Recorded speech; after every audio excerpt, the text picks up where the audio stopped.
আদ্র ভাইয়া কি করছে? ছেড়ে দেন আমাকে, কেউ দেখে ফেলবে। ভুলেও হাত ছাড়ানোর চেষ্টা করবি না মায়েরা, এর ফল ভালো হবে না। রুমে বসে বসে বিয়ের জন্য তৈরি হচ্ছিলাম, তখনই কেউ আমার রুমে প্রবেশ করে ধাম করে দরজা লাগায়। আয়নাতে সেই ব্যক্তিটির চেহারা দেখে আমার চক্ষু চড়ক গাছে, হাত পা প্রচন্ড পরিমাণে কাঁপছে আমার। তার সাথে চোখ মেলাতে পারছি না, তাই মাথা নিচু করে রেখেছি। লোকটি ধীর পায়ে এসে আমাকে পেছন থেকে জড়িয়ে ধরে, এতে তার গরম নিঃশ্বাস আমার ঘাড়ে আছড়ে পড়ছে। তার চাঁদদারের স্পর্শে কেঁপে উঠছি আমি। তিনি আমাকে আরেকটু শক্ত করে জড়িয়ে ধরলেন, এতে কাঁপাকাঁপিটা যেন আমার দ্বিগুণ হয়ে গেল। চোখ বন্ধ আমার, তাকানোর সাহস নেই। তিনি আলতো করে আমার ঘাড়ে তার ঠোঁট স্পর্শ করান। এবার যেন আমার নিঃশ্বাস বন্ধ হওয়ার উপক্রম। আমি অনেক কষ্টে গলা থেকে শব্দ করে তাকে বলি, আদ্র ভাইয়া কি করছে? ছেড়ে দেন আমাকে, কেউ দেখে ফেলবে। আমার কথাটা হয়তো তার কান পর্যন্ত পৌঁছায়নি, আর পৌঁছাবে এবার কি করে? আমি নিজেই আমার কথাটা শুনতে পাইনি। মনে বলেছি যে তাকে সামনে বলার সাহস আমার নেই, এমনিতে প্রচুর কষ্ট দিয়েছি তাকে। তিনি আমাকে আরো নিবিড়ভাবে জড়িয়ে আমার ঘাড়ে নিজের মুখ গুজে দিলেন। আমি আবার সাহস করে তার মুষ্টিবদ্ধ হাতটা ছাড়ানোর চেষ্টা করলাম, কিন্তু তিনি বললেন, ভুলেও হাত ছাড়ানোর চেষ্টা করবি না মায়েরা, এর ফল ভালো হবে না। তার হুমকি স্বরূপ কথাটা কাঁপিয়ে দিল আমাকে। চিৎকার করে কাঁদতে ইচ্ছে করছে, কিন্তু এখন যদি কান্না করি তাহলে আদ্র ভাইয়ার হাতে সেই বিখ্যাত চর খেতে হবে নিশ্চিত। তাই কিছু বললাম না, মনে মনে আল্লাহকে ডাকতে লাগলাম। তিনি এবার গম্ভীর কণ্ঠে বললেন, আমার মানা করা সত্ত্বেও বিয়েতে রাজি হয়েছিস কোন সাহসে? আমার এমন নীরবতা হয়তো তার ভালো লাগেনি, তাই তিনি আমাকে ধমকে বললেন, কথা কানে যায় না, বোবা হয়ে গেছিস তুই? তার ধমক শুনে ফুপিয়ে কান্না করে দিলাম আমি। কান্না করবি না একদম, না হলে ঠাটিয়ে একটা চড় মারবো। আমি এবার রেগে ওনাকে বললাম, হ্যাঁ পারবেনই তো, শুধু চড় থাপ্পড় মারতে, একটু সফট ভাবে কথা বলা যায় না? তিনি এবার আমার কাছে আমাকে তার বুকে জড়িয়ে নিলেন। কেন যেন খুব অস্বস্তি হতে লাগলো। আবারও তার স্পর্শে কাঁপাকাঁপি শুরু হয়ে গেল আমার। আদ্র ভাইয়া এবার একটু নরম স্বরে বললেন, আমার কথা কেন শুনিস না তুই? কেন বুঝিস না? অতিরিক্ত চাই তোকে, সবসময় আমার কথা অমান্য করতে তোর ভালো লাগে না? আমি কিচ্ছু বললাম না, কি বলবো জানি না। তিনি এবার আমাকে নিজের বুক থেকে উঠিয়ে কপালে একটা চুমু দিলেন। আমার চোখ থেকে এক ফোঁটা পানি গড়িয়ে পড়ল। বিয়ের সাজ তুলে ফেল, তোকে বিয়ের সাজে দেখার অধিকার শুধু আমার। বলেই তিনি গটগট করে চলে গেলেন। আমি তার যাওয়ার দিকে তাকিয়ে একটা দীর্ঘ নিঃশ্বাস ফেললাম। এতটুকু বুঝতে পারলাম এবারও আমার বিয়েটা হচ্ছে না। প্রত্যেকবারের মতো এবারও আমার বিয়েটা ভেঙে গেল। তার কারণ একটাই, আদ্র ভাইয়ার অতিরিক্ত চাওয়া। অন্ধকার ছাদে এক কোনায় দাঁড়িয়ে অশ্রু বিসর্জন দিচ্ছে মায়েশা। আজ কেন যেন ওর নিজেকে প্রচুর অসহায় লাগছে। মায়েশার হাতে প্রেগনেন্সির ফাইল। আজই পরীক্ষা করিয়ে জানতে পারলো ও মা হতে চলেছে বিয়ে ছাড়া। কিন্তু মায়েশার অনাগত বাচ্চার বাবা একটু আগেই মায়েশাকে ফোন করে রিজেক্ট করে দিয়েছে। বড্ড অসহায় লাগছে ওর, কি করবে জানা নেই ওর। এসব চিন্তার মাঝেই কেউ মায়েশার ঘাড়ে হাত রেখে বলে, মাইশা, এত রাতে ছাদে কি করছিস? আজ যে মায়েরার বিয়ের খবর আছে তোর? মায়েশা পেছনে তাকিয়ে দেখে আয়ান দাঁড়িয়ে। জলদি করে নিজের চোখের পানি মুছে ফেলে মায়েশা।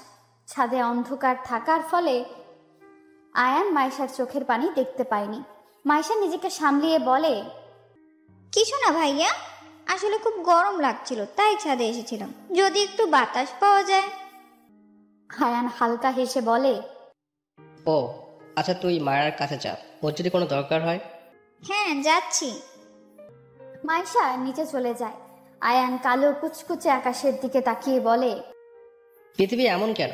যাকে চাই তাকে পায় না, যাকে চায় না সে বারবার কাছে আসে। কেন যে তাকে অতিরিক্ত চাই? এই অতিরিক্ত চাওয়াটাকে যে খুব খারাপ। কথাগুলো বলে কান্না করে দেয় আয়ান। যদিও ছেলেদের অত সহজে কাঁদতে নেই, তবে আজ খুব করে কাঁদতে ইচ্ছে করছে আয়ানের। বিয়ের সাজ তুলে একটা নর্মাল ড্রেস পরে নিচে এলাম। এতক্ষণে শিওর আদ্র ভাইয়া আমার বিয়েটা ভেঙে ফেলেছে। ভেতরে ভেতরে খুব খারাপ লাগছে আমার, তাও কিছু করার নেই। নিচে নেমে দেখি আদ্র ভাইয়া সোফায় বসে ফোন টিপছে, আর আমার মা শাড়ির আঁচলে মুখ বুজে কাঁদছে, হয়তো আমার বিয়ে ভেঙে যাবার ফলে। নিচে নেমে দেখলাম আদ্র ভাইয়া সোফায় বসে ফোন টিপছে, আর বাড়ির সবাই চিন্তিত মুখ নিয়ে দাঁড়িয়ে আছে। আমার মা আড়ালে দাঁড়িয়ে শাড়ির আঁচলে মুখ গুজে কাঁদছে। এই পরিস্থিতি দেখে সামনে যাওয়ার সাহস হলো না। আমি ফিরে চলে যাচ্ছিলাম, তখনই দাদুমণি আমাকে গম্ভীর স্বরে ডাক দিয়ে বলে, মায়েরা, ওইদিকে কই যাচ্ছ? এখানে এসো, আমরা তোমারই অপেক্ষা করছিলাম। দাদুর কথা শুনে এক ঢোক গিললাম। আমাদের বাড়িতে সবাই দাদুমণিকে খুব ভয় পায়। অনেক স্ট্রিক্ট মহিলা হচ্ছে আমাদের দাদুমণি। আমি গুটি গুটি পায়ে দাদুমণির কাছে গিয়ে বললাম, দাদুমণি কিছু বলবে? আমার পাশে বসো। আমি দাদুমণির পাশে বসতে যাব, তখনই খেয়াল করলাম আমি যদি এখন দাদুমণির পাশে বসি তাহলে নিশ্চিত আদ্র ভাইয়ার সাথে আমার ছোঁয়া লাগবে, আর সেই কাঁপাকাঁপি। তখন দাদুমণি যে কি বলবে জানি না। আমি অসহায় চোখে আদ্র ভাইয়ার দিকে তাকালাম। আমার দৃষ্টি হয়তো তিনি বুঝতে পারলেন, তাই তিনি বললেন, আমি বাহিরে যাচ্ছি, কাজ আছে। দাদুমণি গম্ভীর স্বরে বললেন, না আদ্র, তুমি আমাদের ফ্যামিলির বড় ছেলের মধ্যে একজন, তোমার দায়িত্ব এখানে বেশি, তাই তোমারও কথাগুলো শোনা উচিত। আদ্র ভাইয়া দাদুমণির কথা শুনে বসে রইলেন। আমার আর কি করার, ওইখানেই বসতে হলো। আমার বসার পর দাদুমণি আমাকে উদ্দেশ্য করে বললেন, দেখো মায়েরা, এই নিয়ে মোট 2 বার তোমার বিয়ে ভেঙে গেল। এখন এটা নয় যে আমরা তোমাকে দোষারোপ করছি। আমি জানি আমার নাতনি কোনো খারাপ কাজ করেনি, তাই এখন বলছি এসব বিয়ের চিন্তা বাদ দিয়ে পড়াশোনা করো মন দিয়ে। আমাদেরই দোষ, তোমাকে এত তাড়াতাড়ি বিয়ের চাপ দেওয়া উচিত হয়নি। দাদুমণির কথা আমি সহ বাড়ির সবাই থ। যতদূর জানি আমি ভেবেছিলাম এখন হয়তো দাদুমণি আমাকে বকা দেবে, বাট দাদুমণি তো আমাকে সান্ত্বনা দিচ্ছে। হাও! আদ্র ভাইয়ার দিকে তাকিয়ে দেখলাম তার ঠোঁটে রহস্যময়ী হাসি। আচ্ছা, বাই এনি চান্স এটাতে আদ্র ভাইয়ার কোনো কারসাজি নেই তো? আমার ভাবনার মাঝেই আদ্র ভাইয়া সবার আড়ালে আমাকে কানে ফিসফিস করে বলে, রাতে ছাদে আসবি, দেরি হলে কিন্তু আমি তোর রুম থেকে কোলে করে তুলে আনবো। আদ্র ভাইয়ার কথা শুনে তার দিকে অবাক হয়ে তাকালাম। তাকে বললাম, আমার পক্ষে আসা সম্ভব না, যদি কেউ দেখে তাহলে কি ভাববে? উনি রাগী কণ্ঠে বললেন, কে কি ভাববে তাতে আমার কিছু যায় আসে না, তোকে আসতে বলেছি আসবি, না হলে। তাকে থামিয়ে দিয়ে বললাম, আসবো আমি। আমার উত্তর পেয়ে তিনি উঠে দাঁড়ালেন। তারপর বড় মা মানে আদ্র ভাইয়ার মাকে উদ্দেশ্য করে বললেন, আম্মু, আমি পুলিশ স্টেশনে যাচ্ছি, আসতে রাত হবে, অনেক কাজ জমে আছে, 3 দিন যাইনি, তুমি আমার জন্য অপেক্ষা করো না। তারপর তিনি আমার দিকে তাকিয়ে বললেন, মায়েরা তো আছেই, ও তো বেশ রাত পর্যন্ত পড়ে, ওর থেকে চেয়ে নিব, কিছু লাগলে তুমি ঘুমিয়ে পড়িও। আমি অসহায় চোখে আদ্র ভাইয়ার দিকে তাকিয়ে ভাবতে লাগলাম, এই লোকটা কেন আমাকে অতিরিক্ত জ্বালায়? কেন? আমি এর থেকে দূরে থাকতে চাই, আর ইনি আরো কাছে আসতে চায়। অসহ্যকর লোক একটা। সমস্যা নেই, স্টেশনে গিয়ে খেয়ে নিব। বলেই বেরিয়ে যায় আদ্র ভাইয়া। আগে থেকেই পুলিশের ইউনিফর্ম পরে রেডি ছিল। আদ্র ভাইয়া পেশায় একজন পুলিশ অফিসার, যদিও এখন এসপি, কিন্তু আমাদের বাড়ির কেউ চায়নি ভাইয়া পুলিশ অফিসার হোক। আদ্র ভাইয়ার বাবা আর আমার বাবা একজন বিজনেসম্যান, দেশে বিদেশে বেশ খ্যাতি আছে তাদের। সবাই চেয়েছিল আদ্র ভাইয়াও একজন সফল বিজনেসম্যান হোক, কিন্তু এই খারুসের কি হয়েছে কে জানে, সে পুলিশ হবেই বলে জেদ ধরেছিল, তাই তার জিদের কাছে সবার হার মানতে হলো। 10-12 জন গার্ড মিলে একটা ছেলেকে ধরে নিয়ে এসে একটা লোকের পায়ের নিচে ছুঁড়ে মারল। লোকটি ছেলেটির চুলের মুঠি ধরে উঁচু করে বলে, সাহস কিভাবে হয় তোর, ওই মেয়েটিকে গুলি করতে চাস? ছেলেটি ব্যথায় ডুকরিয়ে ওঠে। ছেলেটি বলে, বিশ্বাস করেন স্যার, আমার কোনো দোষ নাই, আমার একজন কইছিল মায়ের ডারে মারতে। ছেলেটির বলা নাম শুনে লোকটি হিংস্র রূপ ধারণ করে। এতটাই হিংস্র যে তাকে দেখলে যে কোনো দুর্বল হার্টের মানুষ সাথে সাথে হার্ট অ্যাটাক করতে 1 সেকেন্ডও লাগবে না। লোকটির পাশে থাকা রিভলভার দিয়ে ছেলেটির বুকে পরাপর 10টা গুলি করে। তারপর সেই ক্ষতস্থানে মরিচের গুঁড়ো দিয়ে পাগলের মতো হাসতে থাকে। গার্ডগুলো ভয়ে থরথর করে কাঁপছে। বিকেলবেলা মেডিকেলের বইগুলো নিয়ে হালকা পাতলা নাড়াচাড়া করছি আমি। কালই ঢাকা মেডিকেলে ভর্তি হয়ে এসেছিলাম। ক্লাস শুরু হবে আরো 1 সপ্তাহ পর। আমি পড়ছিলাম, তখনই দরজায় নক পড়ে। তাকিয়ে দেখি আদ্রিতা আপু 2টো চায়ের কাপ নিয়ে মিষ্টি হেসে দাঁড়িয়ে আছে। আমি হালকা হেসে বললাম, বাহ, আজ দেখি বিদ্যাসাগর নিচ থেকেই আমার রুমে আসলো। আদ্রিতা আপু বলল, তোর দেখা তো পেলাম না, আর আমার রুমে তাই নিচ থেকেই আসলাম। কি করছিলি? এই তো বই নিয়ে একটু গবেষণা। আদ্রিতা আপু হচ্ছে আদ্র ভাইয়ার বড় বোন। আদ্র ভাইয়ারা 3 ভাই বোন। আদ্রিতা আপু, আদ্র ভাইয়া আর মায়েশা, তারা হচ্ছে আমার বড় চাচুর সন্তান। আমার বাবা হচ্ছে ছোট। আমরা 2 ভাই বোন, আমি আর আয়ান ভাইয়া। আদ্রিতা আপুর সাথে কথা বলার সময় আপু এক পর্যায়ে আচ্ছা মায়েরা, জানিস তোর বিয়ে কিভাবে ভেঙেছে?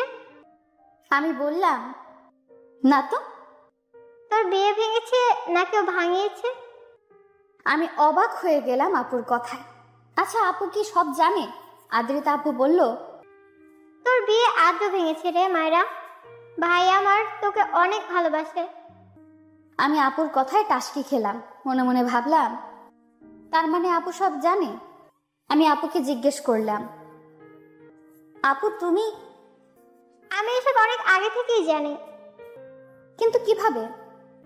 আপু মুচকি হেসে বলে, সেটা আপাতত বলা যাবে না। আপু চলে গেল আর আমি তার যাওয়ার দিকে হা করে তাকিয়ে আছি। এরা ভাই বোন দুটোই একরকম রহস্যে ভরা। রাতের বেলা আমি আস্তে করে পা টিপে টিপে ছাদে যাচ্ছি। একটু আগেই ফোনে মেসেজ দিয়েছিল আদ্র ভাইয়া ছাদে আসতে। এক প্রকার বিরক্ত লাগছে আমার। এই লোকটার জন্য জীবনটা শেষ আমার। কবে যে মুক্তি পাবো আল্লাহ জানে। ছাদে এসে আশেপাশে তাকিয়ে দেখি কেউ নেই। আমি আস্তে করে ছাদের দরজাটা চাপিয়ে আদ্র ভাইয়ার নাম ধরে ডাক দিই। তৎক্ষণাৎ কেউ আমার মুখ চেপে ধরে, পাশের দেওয়ালে চেপে ধরে। আমি ভয়ে চোখ মুখ খিচে বন্ধ করে ফেলি। যখন কারো গরম নিঃশ্বাস আমার মুখে পড়ছিল তখন খুব অস্বস্তি হচ্ছিল। কিছুক্ষণ পর আমার নাকে সেই চিরপরিচিত স্মেল আসে। যতটুকু মনে পড়ে এই পারফিউম আদ্র ভাইয়া ইউজ করে। আমার পছন্দের পারফিউম এটা। আমি ধীরে ধীরে চোখ খুলে দেখি আদ্র ভাইয়া চোখ গরম করে আমার দিকে তাকিয়ে আছে। তার এমন তাকানোর মানে আমার বোধগম্য হলো না। আমি তাকে জিজ্ঞেস করলাম, আদ্র ভাইয়া? আর কিছু বলতে পারলাম না। তার আগেই তিনি আমার ঠোঁট আঁকড়ে ধরে খুব রুডলি কিস করতে থাকে। তার এহেন কাণ্ডে আমি স্তব্ধ। হাত পা প্রচন্ড কাঁপছে। কিছুক্ষণ পর তিনি নিজে থেকে আমাকে ছেড়ে দিয়ে বললেন, নেক্সট টাইম ভাইয়া বলার আগে এটার কথা মনে করবি। আমার ঠোঁটে স্লাইড করে কথাটি বলল আদ্র ভাইয়া। তারপর নিজের ঠোঁট মুছতে মুছতে ছাদের এক কর্নারে চলে গেলেন। আমি এখনো স্তব্ধ হয়ে দাঁড়িয়ে আছি। অন্ধকার, নিস্তব্ধ শহর, চারদিকে কুয়াশা পড়েছে। সেই ঠান্ডার মধ্যে দাঁড়িয়ে আছি আমি। শুধু আমি না, আদ্র ভাইয়াও দাঁড়িয়ে আছে। সে যে আমার ঠোঁটে অবৈধভাবে কিস করে আকাশের দিকে তাকিয়ে আছে আর তার খবরই নেই। এবার চুপ থাকতে পারলাম না। আদ্র ভাইকে জিজ্ঞেস করলাম, আপনি আমার ঠোঁটে কিস করলেন কেন? কিছুটা রাগ মিশ্রিত স্বরে বললাম, যাতে একটু হলেও ভয় পেয়ে উত্তরটা দেয়। আমার প্রশ্নটা শুনে তার কোনো পরিবর্তন হলো না। কিছুটা মন খারাপ হলো আমার, কারণ তিনি কখনোই আমার কোনো প্রশ্নের উত্তর দেয় না। বিরক্তিকর লোক একটা। আমি চলে যাচ্ছিলাম, তখনই পিছন থেকে আদ্র ভাইয়া আমার হাত ধরে বলে, তোর ঠোঁটে অবৈধভাবে টাচ করার ইচ্ছে আমার ছিল না, বাধ্য হয়েছি। আর কখনো যেন তোকে আমাকে ভাইয়া বলে ডাকতে না দেখি। তার কথায় বেশ অবাক হলাম। তাকে জিজ্ঞেস করলাম, আপনাকে ভাইয়া ডাকবো না তো কি বলবো? তাছাড়া বাড়ির সবাই বা কি বলবে? আপনি তো আমার অনেক বড়, নাম ধরে ডাকলে কেমন দেখায়? তিনি তাচ্ছিল্যের হাসি দিয়ে বলে, মাত্র 9 বছরের বড় আমি তোর, আর নাম ধরে তো আর ডাকতে বলছি না, আপনি করে ডাকবি, তাহলেই চলবে। কিন্তু ভাইয়া কখনোই না। আদ্র ভাইয়ার কথায় কিছুটা রাগ হলো আমার। আমি তাকে বললাম, কেন ভাইয়া ডাকলে সমস্যা কি? আমি তো আপনার বউ। কথাটা বলতে যাব তার আগেই তিনি আমার ঠোঁটে আঙুল দিয়ে বলে, হুশ, তুই আমার বোন, কখনোই না। আমার নিঃশ্বাস তুই, আমার অক্সিজেন তুই, আমার বউ তুই। তার কথায় কিছুটা ঝটকা খেলাম, কিন্তু পর মুহূর্তে নিজেকে সামলে নিলাম। তিনি আমার থেকে কিছুটা দূরে দাঁড়িয়ে বললেন, আজকে শেষ, এরপর আর কখনো বৈধ অধিকার ছাড়া তোকে টাচ করব না।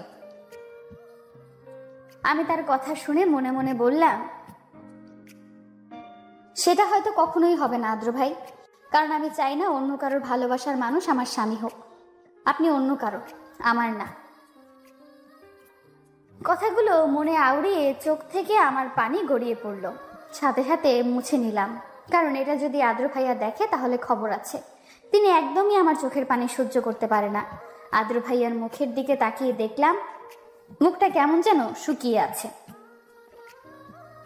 তখনই মনে পড়ল আদ্র ভাইয়া সকালে না খেয়ে বের হয়েছিল, আর বাহিরে কিছু খেয়েছেন বলে মনে হয় না, কারণ তিনি খুবই রুচিবাই মানুষ। আমি তার কাছে এগিয়ে গিয়ে বললাম, আপনি তো সকালে কিছু খাননি, এখন একটু খেতে দেন। তিনি অন্যদিকে দৃষ্টি স্থির রেখে বললেন, তুই খাবার রেডি কর, আমি আসছি। আচ্ছা, তাড়াতাড়ি আসবেন, বাহিরে খুব ঠান্ডা, খাবার ঠান্ডা হয়ে যাবে। তিনি ছোট করে জবাব দিলেন, হুম। ছাদ থেকে নেমে এলাম আমি। টেবিলে থাকা খাবারগুলো চটপট করে ওভেন থেকে গরম করে প্লেট বেড়ে নিলাম। কিছুক্ষণ পর আদ্র ভাইয়া নিচে নেমে আসলেন। তার চোখ দুটো বেশ লাল হয়ে আছে, হয়তো ঠান্ডার জন্য। তিনি এসে চেয়ারে বসতে বসতে আমাকে উদ্দেশ্য করে বললেন, বাসার সবাই খেয়েছে? আমি বললাম, হুম। তুই খেয়েছিস? আমি কি বলবো বুঝতে পারছিলাম না, কারণ আমি এখনো খাইনি। আর এটা যদি আদ্র ভাইয়ার থেকে নিশ্চিত বকা খেতে হবে, তাই মিথ্যা বললাম, হ্যাঁ খেয়েছি। আদ্র ভাইয়া ভ্রু কুচকে বললেন, আমার সাথে মিথ্যা বলিস কোন সাহসে? আমি ভয় পেলাম কিছুটা, তারপরও নিজেকে সামলে বললাম, মিথ্যা বলতে যাব কেন? তিনি ধমক দিয়ে আমাকে বললেন, একদম চুপ। আমি জানি তুই যখন মিথ্যা বলিস তখন নিজের হাতের আঙ্গুল মোস্টামস্তি করিস, এন্ড নাও তুই এটাই করছিস। আদ্র ভাইয়ার কথা শুনে আমি চোখ বন্ধ করে একটা নিঃশ্বাস ফেললাম। মনে মনে ভাবলাম, উনি এত ছোট একটা জিনিসও খেয়াল করেন। আল্লাহ, আগে জানলে আরো খেয়াল রাখতাম। আমার চুপ থাকা দেখে উনি আবার ধমক দিলেন। কি হলো বল, মিথ্যা বলেছিস কেন? আমি কান্নার স্বরে বললাম, সরি, আর এমন হবে না। তিনি দাঁতে দাঁত চেপে বললেন, নেক্সট এমন হলে থাপড়িয়ে দাঁত ফেলে দিব, অসভ্য মেয়ে। আমি মনে মনে তাকে 1000টা গালি দিলাম। তখনই হাতে টান অনুভব করি। সামনে তাকিয়ে দেখি আদ্র ভাইয়া টান মেরেছে। তিনি আমাকে টান দিয়ে তার পাশের চেয়ারে বসায়। আমি হকচকিয়ে বললাম, কি হয়েছে? উনি ক্ষীণ স্বরে বললেন, এখনই আমার সামনে খাবার কমপ্লিট কর। আমি অসহায় ভাবে বললাম, আমি পরে খেয়ে নিব, প্রমিস। তিনি দাঁতে দাঁত চেপে বললেন, যেটা বলছি সেটা কর। কি আর করার, তার সামনে বসেই খেতে হচ্ছে। আগে জানলে তখনই খেয়ে নিতাম। আর চোখে তার দিকে তাকিয়ে দেখি তিনি মিটমিট করে হাসছে। অবাক হলাম কিছুটা, কারণ তিনি খুব কম হাসেন, সব সময় গম্ভীর ফেস করে ঘুরে বেড়ান। আমি মনে মনে বললাম, আমাকে চাপে ফেলে হাসা হচ্ছে তাই না? ভালো হবে না তোর, বজ্জাত লোক একটা। খাবার শেষ করার পর বড় বড় পা ফেলে নিজের রুমে চলে আসলাম। রুমে এসে বুকে হাত দিয়ে বড় বড় নিঃশ্বাস নিতে লাগলাম। কেন জানি আমি আদ্র ভাইকে দেখলে আমার শ্বাসকষ্ট শুরু হয়ে যায়। তার জন্যই তো সব সময় তার থেকে দূরে দূরে থাকি। কিন্তু মাঝে মাঝে দুর্ভাগ্যবশত তার সামনাসামনি হয়ে যায়, যেমনটা আজকে। যদিও বেশিরভাগ সময় আদ্র ভাইয়ার ডাকার কারণে তার সামনে যেতে হয়। আমি বেডের ল্যাপ মুড়ি দিয়ে শুয়ে পড়লাম। হাত পা প্রচণ্ড কাঁপছে। জানি না কেন, আদ্র ভাইয়ার কারণে নাকি ঠান্ডার কারণে জানা নেই আমার। তবে এখন আমার একটা ঘুম দরকার, গভীর ঘুম। সকাল সকাল বেশ হইচইতে ঘুম ভেঙে গেল। রুম থেকে বাহিরে গিয়ে দেখি আমাদের বাড়িটাকে বেশ সুন্দর করে ডেকোরেশন করা হচ্ছে। বাবা মা, বড় চাচা, বড় চাচি সহ সবাই ব্যস্ত। কিন্তু এত কিসের ব্যস্ততা তাদের? আর আজকে বা কি যে বাড়ি ডেকোরেশন করা হচ্ছে? তখনই দেখলাম আমার মেঝো চাচুর ছেলে সাদাফ ঘুম থেকে উঠে চোখ ডলতে ডলতে ফুল নিয়ে যাচ্ছে। আমি তাকে ডেকে বললাম, ভাইয়া আজকে কি বাসায় কোনো ফাংশন? আমার কথা শুনে তিনি এমন একটা রিয়াকশন দিলেন যেন আমি কোনো বড় পাপ করে ফেলেছি। আমি তাকে বললাম, কি হলো ভাইয়া? তুই সত্যি জানিস না? আরে না, প্লিজ বলো না আজ কি? আদ্রিতার এঙ্গেজমেন্ট আজকে। ভুলে গেছিস নাকি আপু যে চাকরি পেয়েছে? আমি মাথা চাপড়িয়ে অপরাধমূলক হাসি হেসে বললাম, একদম মাথা থেকে বেরিয়ে গেছে। তোর মাথায় থাকে কি? যা ফ্রেশ হয়ে নিচে ব্রেকফাস্ট করতে আয় জলদি। আসছি, যাও তুমি। সাদাফ ভাই আমাদের সবার বড়, মানে আদ্রিতা আপু আর সে এক সমান। কিন্তু সে বিবাহিত। আদ্রিতা আপু বিয়ে করেনি, কারণ তিনি নিজ পায়ে না দাঁড়ানো পর্যন্ত বিয়ে করবেন না বলে জিদ করেছিলেন। আর আমাদের পরিবারের কেউই তাকে বিয়ের জন্য চাপ দেয়নি, কারণ আপু বেশ ভালো একটা চাকরি পেয়েছে। তাই হয়তো আজ এঙ্গেজমেন্ট করা হচ্ছে। পাত্র আগে থেকেই ঠিক করা। পাত্রের নাম রওশন। বেশ ভালো একজন লোক উনি। আপুকে বেশ ভালোবাসে তিনি, তাই তো এতদিন বিয়ের জন্য চাপ না দিয়ে তার জন্য অপেক্ষা করেছে। আমি ফ্রেশ হয়ে নিচে নেমে দেখলাম অলরেডি সবাই খেতে বসে গেছে। সব চেয়ার পরিপূর্ণ, শুধু একটা চেয়ারই খালি, আর সেটা হচ্ছে আদ্র ভাইয়ার পাশের সিট। আমাকে দেখে সাদিয়া ভাবি বলল, কি হলো মায়েরা, আদরের পাশে গিয়ে বসো। আমি ভাবির দিকে অসহায়ভাবে তাকালাম, কিন্তু কোনো কাজ হলো না। শেষে আদ্র ভাইয়ার পাশেই বসতে হলো। সাদিয়া ভাবি হচ্ছে সাদাফ ভাইয়ার একমাত্র প্রেয়সী, মানে বউ আর কি। বেশ ভালোবাসে তারা একে অপরকে। খাবার টেবিলে বসা মাত্র আমি বড় আম্মুকে বললাম, বড় আম্মু আমাকে খাইয়ে দাও জলদি। বড় আম্মু মুচকি হেসে বললেন, দিচ্ছি, বস। এটা আমার প্রত্যেক দিনের রুটিন, বড় আম্মুর হাতে খাওয়া। শুধু আমার না, মাইশারও একই অভ্যাস। কিছুক্ষণ পরই মাইশা আসলো। ওর মুখটা বেশ মলিন দেখাচ্ছে, চোখের নিচে কালো দাগ পড়ে গেছে। মনে হচ্ছে কত রাত যেন ঘুমায়নি। মাইশা এসে চুপচাপ বসে নিজের প্লেট নিয়ে বলল, আম্মু খেতে দাও। ওর কথায় সবাই বেশ অবাক হলো, কারণ ও আর আমি কখনো নিজ হাতে খাইনি। সবসময় বড় আম্মুই আমাদের খাইয়ে দেয়। সাদিয়া ভাবি মাইশাকে উদ্দেশ্য করে বললেন, কি হলো মাইশা, আজ আম্মুর কাছে খাবে না? প্রতিদিন তো এর জন্য মায়ের সাথে ঝগড়া লাগিয়ে দিতে, আজ কি হলো? মাইশা গম্ভীর কণ্ঠে বললেন,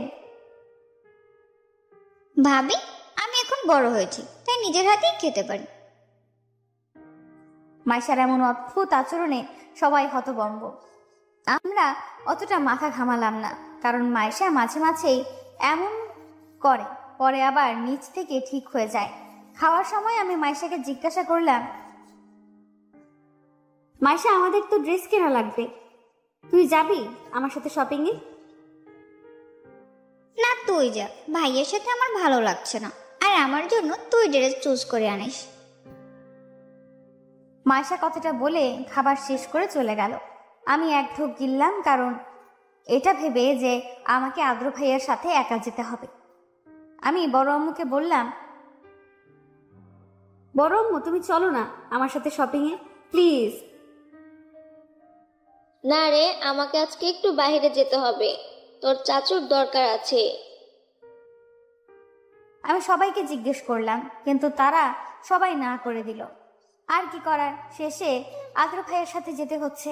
আমি রেডি হয়ে নিচে নেমে দেখি আদ্র ভাইয়া ফোনে কথা বলছে। তাকে ডিস্টার্ব করলাম না। তিনি ফোনে কথা শেষ করে আমাকে বললেন, রেডি হয়েছিস? হুম। আচ্ছা চল। তারপর বেরিয়ে গেলাম আমরা। গাড়িতে বসা মাত্র আমার ঘুম চলে আসে, কিন্তু আজ আর ঘুম আসেনি আদ্র ভাইয়ার কারণে। শপিং মলে পৌঁছে তিনি আমার হাত ধরলেন। আমি ভ্রু কুচকে তার দিকে তাকালাম। কি হলো? তিনি কিছু না বলে আমার হাত ধরে সামনে নিয়ে যেতে লাগলেন। তারপর একটা দোকানের ভেতর ঢুকে বললেন, ড্রেস দেখান। তার কথাটা শেষ না হওয়া মাত্র দোকানের সকল স্টাফরা পুরো মার্কেটের অর্ধেক জামা এনে আমার সামনে রাখলো। আমি অবাক হয়ে তার দিকে তাকালাম। তিনি পায়ের উপর পা তুলে বললেন, চুজ কর জলদি। আমি নিজের মতো কয়েকটা ড্রেস নিলাম। তারপর তাকে বললাম, হয়ে গেছে? তিনি আমার হাতের দিকে তাকিয়ে বললেন, মাত্র 4টা? আর লাগবে না। আদ্র ভাইয়া আমার কথা শুনে পেছনে গিয়ে প্রায় 20 থেকে 25টার মতো ড্রেস এনে দোকানের মালিককে বললেন,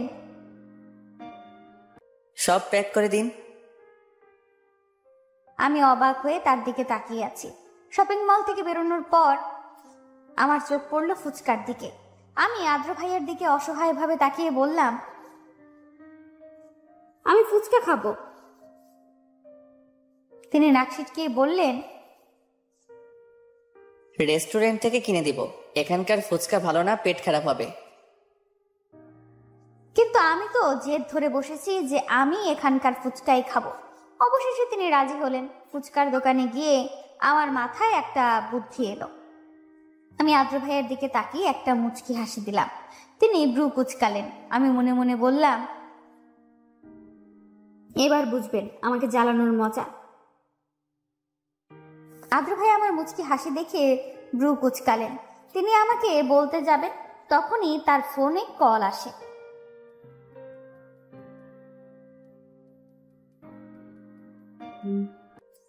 তিনি ফোন রিসিভ করে পাশে চলে যায়। আদ্র ভাইয়া যাওয়ার পর আমি জলদি করে ফুচকা বিক্রি করা মামাটাকে বলি, মামা 1 প্লেট অনেক বেশি মরিচ দিয়ে বানাবেন, যাতে খেয়ে কান্না করে দেয়। আমার কথা শুনে লোকটি হতভম্ব হয়ে যায়। তিনি বলেন, কি কমা, এত ঝাল খাইতে পারবা? আরে মামা, এটা আমার জন্য না, আমার সাথে যে লোকটি এসেছে তার জন্য। আসলে তার মুখে কোনো স্বাদ নেই, তাই ডাক্তার বলেছে তাকে বেশি করে ঝাল খাওয়াতে, তাহলেই স্বাদ ফিরে আসবে। কিন্তু তিনি মানতেই চায় না, খাই আর কি। আমার কথাটা তিনি বিশ্বাস করে ফেললেন। তিনি বললেন, আচ্ছা মা, তুমি খারাপ, আমি দিতাছি। আমি মনে মনে বেশ হাসলাম। আদ্র ভাইয়ার কি হবে তা ভাবতেই আমার বেশ হাসি পাচ্ছে। কিছুক্ষণ পর আদ্র ভাইয়া আসলেন। আমি প্লেটে 2টা প্লেট দেখে তিনি চোখ ছোট ছোট করে জিজ্ঞেস করলেন, 2 প্লেট খেতে পারবি? আমি মিষ্টি হেসে উত্তর দিলাম, আমি কেন, আপনিও খাবেন, তাই তো 2 প্লেট অর্ডার করলাম। তিনি আবারও নাক সিটকিয়ে বললেন, কখনো না, আমি এসব ফুটপাতের খাবার খাই না। প্লিজ আদ্র, আমার একটা রিকোয়েস্ট রাখবেন না? আমার কথা শুনে আমার হাত থেকে প্লেট নিয়ে বলে, খাচ্ছি, বাট আজকেই লাস্ট, অ্যান্ড তোর জন্য। ওকে। তিনি চামচ দিয়ে একটা ফুচকা মুখে দেওয়ার পরই কেমন যেন কেঁপে উঠলেন। বুঝলাম ঝালটা বেশি দেওয়া হয়েছে, কিন্তু অদ্ভুতভাবে তিনি একবারও থামলেন না। গপ গপ করে এক একটা ফুচকা খেতে লাগলেন। আমি আর ফুচকা বিক্রেতা মামা অবাক হয়ে তাকিয়ে আছি। আদ্র ভাইয়ার চোখ মুখ সহ নাকের ডগা পুরো লাল, রক্ত লাল হয়ে আছে, তাও তিনি থামছেন না। ওনার মুখ এতটাই লাল বর্ণ ধারণ করেছে যে সুই দিয়ে খোঁচা দিলে রক্ত পড়া শুরু করবে নিশ্চিত। আমার এবার বেশ ভয় হলো। আমি তার কাছে গিয়ে বললাম, প্লিজ থামুন, আপনার চোখ মুখ লাল হয়ে গেছে। বাট তিনি কোনো রেসপন্স করলেন না। পুরো প্লেট শেষ করে আমার হাতে 1000 টাকার নোট ধরিয়ে দিয়ে বললেন, তোর খাওয়া শেষ হলে পে করে আসিস, আমি গাড়িতে বসছি। বলেই চলে গেলেন। আমি চট জলদি করে পে করে দিলাম। আপাতত আমার খাওয়ার রুচি নেই। জানি না আদ্র ভাইয়ের কি অবস্থা। গাড়িতে গিয়ে নিজের সিটে বসলাম। আদ্র ভাইয়ের দিকে তাকিয়ে দেখলাম তিনি নিজের সিটে হেলান দিয়ে জোরে জোরে নিঃশ্বাস নিচ্ছে আর একটু পর পর পানি খাচ্ছে, কিন্তু কোনো কাজ হচ্ছে না।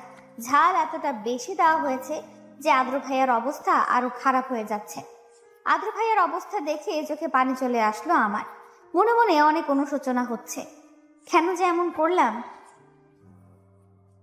আমি আর সহ্য করতে পারছিলাম না তার এমন অবস্থা, তাই চোখ বন্ধ করে নিজেকে শক্ত করে নিলাম। তারপর নিজের সিট বেল্ট খুলে তার ঠোঁট দুটো আঁকড়ে ধরে যতটুকু সম্ভব তার ঝাল কমানোর চেষ্টা করলাম। আমার এমন কাজে আদ্র ভাইয়া চোখ বড় বড় করে তাকিয়ে আছেন আমার দিকে। হয়তো কখনো আশা করেননি আমি এমন কিছু করব। কিছুক্ষণ পর তার থেকে সরে এসে মাথা নিচু করে তাকে জিজ্ঞেস করলাম, ঝাল কমেছে? তিনি বাঁকা হেসে জবাব দিলেন, অনেকটা। আমি মুগ্ধ দৃষ্টিতে তার বাঁকা হাসির দিকে তাকিয়ে আছি। আমার খেয়ালও নেই একটু আগে কি করেছি আমি। তিনি আমাকে বললেন, এমন ঠোঁটের স্পর্শ পেলে প্রতিদিন ঝাল খেতে রাজি আছি। আমি ঠিকভাবে বসেছিলাম। এটাই লাস্ট ছিল, আর আশা করবেন না। আমি এটা বাধ্য হয়ে করেছি। সেটা তো বিয়ের পর দেখা যাবে। By the way, thanks for it. আমার ঠোঁটের দিকে ইশারা করে বললেন তিনি। কেন যেন হঠাৎই প্রচুর লজ্জা করছে আমার, আর সাথে রাগও। কেন যেন বেটাকে ঝাল খাওয়াতে গেলাম, শেষে ফাঁসলাম তো আমি। একে কখনো ঠিক করতে পারবো কিনা জানি না। মনে মনে কথাগুলো আওড়িয়ে নিজের চোখ বন্ধ করে রাগ কন্ট্রোল করার চেষ্টা করলাম। আদ্র মুচকি হাসছে আর ড্রাইভ করছে। মাঝে মাঝে মায়েরার দিকেও তাকাচ্ছে। আদ্র জানতো যে মায়েরা ওর প্লেটে ঝাল মিশিয়েছে, তা সত্ত্বেও পুরো প্লেট শেষ করেছে। কেন করেছে তা জানা নেই ওর। আদ্র মনে মনে বেশ খুশি বলা চলে। মাইশা একটা হোটেল রুমে বসে আছে। মনের ভেতর চিন্তা থাকলেও মুখে হাসি ফুটিয়ে রেখেছে। মাইশার মন বলছে কোনো খারাপ কিছু হতে চলেছে, কিন্তু মাইশা ঠিক করেছে না, ওর সাথে কোনো খারাপ কিছু হবে না। মেঘ ওকে মেনে নিবেই। মেঘ হচ্ছে মাইশার বয়ফ্রেন্ড আর মাইশার অনাগত বাচ্চার বাবা। মেঘ আজ একটু আগেই মাইশাকে ফোন করে এই হোটেল রুমটাতে আসতে বলেছে। কারণ হিসেবে বলেছে বাচ্চার ব্যাপারটা দেখবে। মাইশা মেঘের কথাটা শুনে বেশ খুশি হয়েছে, কিন্তু ও আর কি জানে মেঘ ওর জন্য যে মৃত্যুর জাল পেতে রেখেছে। আমি বাসায় এসে এক দৌড়ে নিজের রুমে চলে গেলাম, কারণ আপাতত আদ্র ভাইয়ার মুখ দেখার সাহস আমার নেই।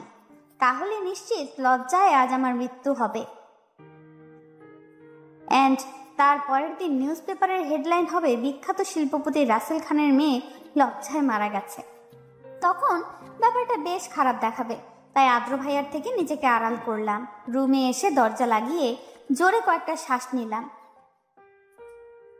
ওই মুহূর্তের কথা মনে পড়তেই কেন যেন গালগুলো লাল টকটকে হয়ে যাচ্ছে। আয়নার সামনে দাঁড়িয়ে নিজের গালে একটা থাপ্পড় দিলাম। এত বোকা কেন তুই মায়েরা? কেন শুধুমাত্র তোর জন্য আজ এই পরিস্থিতি হলো? ইস, কে জানে কালকে সকালবেলা আদ্র ভাইয়ের সামনে কিভাবে মুখ দেখাবো। হিংস্র সেই লোকটি টেবিলের উপর পা তুলে বসে আছে, হাতে রিভলভার নিয়ে সে এক গভীর চিন্তায় মগ্ন। তখনই লোকটির কেয়ারটেকার সাহেল এসে বলল, স্যার। লোকটি রিভলভার থেকে নিজের নজর সরিয়ে সাহেলকে স্ক্যান করে ওকে জিজ্ঞেস করে, এনি নিউজ? জি স্যার। বল। স্যার, ম্যামকে যে গুলি করতে চেয়েছিল সেই লোকটা আজ রাতের ফ্লাইটে সুইডেন যাচ্ছে। তো তোরা বসে বসে কি করছিস? যা প্রস্তুতি নেওয়া শুরু কর, আজ রাতেই ওনাকে ধরতে হবে। Okay sir. সাহেল চলে যাওয়ার পর বাঁকা হাসে লোকটি। লক্ষ্যের অনেক কাছে চলে এসেছি, জাস্ট আরেকটু অপেক্ষা, দেন আমার মিশন সফল হবে। মাইশা বসেছিল, ঠিক তখনই মেঘের আগমন, মুখে রহস্যময়ী বাঁকা হাসি। মেঘ দেখতে বেশ হ্যান্ডসাম, যে কোনো মেয়েই ওর উপর ঘায়েল। হয়তো এই সৌন্দর্য দেখেই মাইশা ওর প্রেমে পড়েছে। মেঘকে দেখে মাইশা দৌড়ে ওকে জড়িয়ে ধরে বলে, মেঘ, আমি জানতাম তুমি কখনো আমাকে ফিরিয়ে দেবে না, তাই তো আমাকে ডেকেছো, তাই না? মেঘ মাইশাকে বেশ জোরে একটা ধাক্কা দেয়, যার কারণে পড়তে পড়তে বেঁচে যায় মাইশা। মাইশা অবাক হয়ে মেঘের দিকে তাকায়। মেঘ বলে, কে বলেছে আমি তোর মতো একটা চিপ মেয়েকে অ্যাকসেপ্ট করব? আমি তোকে এখানে ডেকে এনেছি তোর বাচ্চা নষ্ট করতে, যাতে ভবিষ্যতে আমার আর মিহির লাইফে কাটা হয়ে দাঁড়াতে না পারিস তুই। মাইশা স্তব্ধ। দুপুর 2:30। ছাদে দাঁড়িয়ে আছি প্রায় 1 ঘন্টা হলো। কিছুই ভালো লাগছে না। বারবার ওই মুহূর্তের কথা মনে পড়তেই অনুশোচনা কাজ করছে। কিন্তু এখন আর অনুশোচনা করে কোনো লাভ নেই, শুধু শুধু নিজের সময় নষ্ট করা। ছাদ থেকে নেমে 2য় ফ্লোরে এসে দেখি বাসা পুরোপুরি ডেকোরেট করা হয়ে গেছে। সন্ধ্যার পরে আপুর এঙ্গেজমেন্ট হবে, তাই সবাই বেশ ব্যস্ত, একমাত্র আমি ছাড়া। রেলিং ধরে নিচে তাকিয়ে দেখলাম আদ্র ভাইয়া কানে ব্লুটুথ লাগিয়ে কথা বলছে আর ডেকোরেট করতে আসা লোকগুলোকে কাজ দেখাচ্ছে। কাজে ভুল হলে ধমক না দিয়ে সুন্দর করে বুঝিয়ে দিচ্ছেন। আমি তার দিকে এক দৃষ্টিতে তাকিয়ে আছি। এই শীতের মধ্যেও আদ্র ভাইয়ের কপালে বিন্দু বিন্দু ঘাম জমা হয়েছে। বড় বড় ঘন চুলগুলো কপালে এসে জমা হয়েছে। আদ্র ভাইয়া দেখতে বেশ ফর্সা। শুধু তিনিই না, আমাদের ফ্যামিলির সবাই বেশ ফর্সা, কিন্তু তিনি একটু বেশিই ফর্সা। আদ্র ভাইয়ার ডান গালে একটা তিল আছে, যেটা আমার উইকনেস। মাঝে মাঝে মনে হয় টুক করে তার তিলে একটা চুমু দিই। এসব ভাবতে ভাবতেই দেখলাম তিনি আমার দিকে তাকিয়ে মুচকি হাসছেন। আমার তার চোখাচোখি হওয়া মাত্রই একটা চোখ টিপ দিলেন তিনি। আমি এক দৌড়ে নিজের রুমে চলে গেলাম। মনে মনে বললাম, এই লোকটা এত খারাপ কেন? সবসময় আমাকে লজ্জায় ফেলে দেয়। আদ্র দাঁড়িয়ে দাঁড়িয়ে মুচকি হাসছিল। তখনই পেছন থেকে সাদাফ এসে ওর পিঠে চাপড় দিয়ে বলে, বাহ, আজকাল দেখি একা একা হাসা হচ্ছে। তা কই, আমি যখন বলি একটু হাসতে তখন তো হাসিস না, ব্যাপার কি? আদ্র নিজের মাথা চুলকিয়ে বলে, নাথিং। সাদাফ দুষ্টু হেসে বলে, প্রেমে পড়েছিস নাকি? সাদাফের কথা শুনে আদ্র একটা কাশি দেয়, তারপর বলে, কি আবল তাবল বলছিস ভাই? প্রেমে পড়বো তাও আমি? ইম্পসিবল। তুই যে প্রেমে পড়েছিস তা আমি জানি, এবং কার প্রেমে পড়েছিস তাও জানি। আদ্র অবাক হয়ে বলে, কার? আমার পিচ্চি বোন মায়েরার। আদ্র চমকিত। মেঘের কথা শুনে মাইশার চোখে পানি এসে গেছে। ও বলে, তার মানে তুমি আমাকে ভালোবাসো না? মেঘ তাচ্ছিল্যের হাসি দিয়ে বলে, তোকে ভালোবাসবো? আমার মাথা খারাপ নাকি? তাহলে এতদিন এসব কি ছিল? Time pass. মেঘের কথা শুনে মাইশা রেগে ওর গালে একটা থাপ্পড় দেয়। মাইশা মেঘকে বলে, ছি, আমার ঘৃণা হচ্ছে। আমি তোমার মতো একটা লোককে ভালোবেসেছি? এতটা নীচ তুমি? আমার বাচ্চাকে মেরে ফেলতে চাও? মেঘ বাঁকা হাসি দিয়ে বলে, তোর বাচ্চাকে না মারলে আমার পথের কাঁটা কিভাবে দূর করবো চান? মেঘ মাইশার এগিয়ে যাবে, তখনই মাইশা মেঘকে নিজের সর্বশক্তি দিয়ে ধাক্কা মেরে হোটেল রুম থেকে বেরিয়ে যায়। মাইশা বেরিয়ে যাওয়ার পর মেঘ ওর যাওয়ার দিকে তাকিয়ে হাউমাউ করে কেঁদে ওঠে। মেঘ বলে, ভালোবাসি প্রেয়সী, অনেক ভালোবাসি তোকে। আমি অতিরিক্ত চাই তোকে, কিন্তু তুই আমার ভাগ্যে নেই প্রেয়সী। আমি যে তোর জীবনে ক্ষণিকের, চাইলেও তোকে নিজের কাছে রাখতে পারবো না। তুই আয়নের কাছেই ভালো থাকবি প্রেয়সী। কাঁদতে কাঁদতেই মেঘের মুখ থেকে গলগল করে রক্ত পড়তে থাকে, কিন্তু তাও ও মাইশার নাম নিয়ে কান্না করতে যাচ্ছে। কিছুক্ষণ পর হোটেল ম্যানেজার এসে মেঘকে হসপিটালে ভর্তি করায়। মাইশা কাঁদতে কাঁদতে রোডে এসে পড়েছে। তখনই হঠাৎ করে মাইশা মাথা ঘুরে একটা গাড়ির সামনে পড়ে যায়। দুর্ভাগ্যবশত গাড়িটা আয়ানের ছিল। ও মাত্রই হসপিটাল থেকে একটা সার্জারি শেষ করে বাড়ি যাচ্ছিল। আয়ান পেশায় একজন হার্ট সার্জনিস্ট। আয়ান গাড়ি থেকে নেমে মেয়েটাকে দেখে 1 সেকেন্ডেই চিনে নেয়। আয়ান মাইশাকে এইভাবে দেখে ওর বুকে মোচড় দিয়ে ওঠে। আয়ান জলদি করে মাইশার কাছে গিয়ে ওকে কোলে করে গাড়িতে বসিয়ে জ্ঞান আনার চেষ্টা করে, কিন্তু মাইশা কোনো রেসপন্স করে না, কারণ মাইশার শরীর বেশ দুর্বল ছিল। আয়ান মাইশাকে হসপিটালে নিয়ে যাওয়ার সিদ্ধান্ত নেয়। রুমে বসে বসে ড্রেস চুজ করছিলাম, কিন্তু একটা ড্রেসও পছন্দ হচ্ছিল না। আর এদিকে একটু পরেই ফাংশন শুরু হয়ে যাবে। একটা ড্রেসও মন মতো পাচ্ছি না, কি যে করি। তখনই দরজা খোলার আওয়াজ পেলাম। পিছে ঘুরে দেখি আদ্র ভাইয়া দাঁড়িয়ে, হাতে কিছু ব্যাগ আছে তার। আমি আদ্র ভাইয়াকে দেখে বেশ অবাক হলাম, কারণ তিনি কখনোই আমার রুমে কখনোই আসেন না, ভুল করেও না। আজই হয়তো প্রথম আসলো। আরেকবার যখন এসেছিল বিয়ের জন্য রেডি হচ্ছিলাম, ওইটা আপুর রুম ছিল। আমি আদ্র ভাইকে জিজ্ঞেস করলাম, আপনি এখানে? কোনো কিছু লাগবে? তিনি বললেন,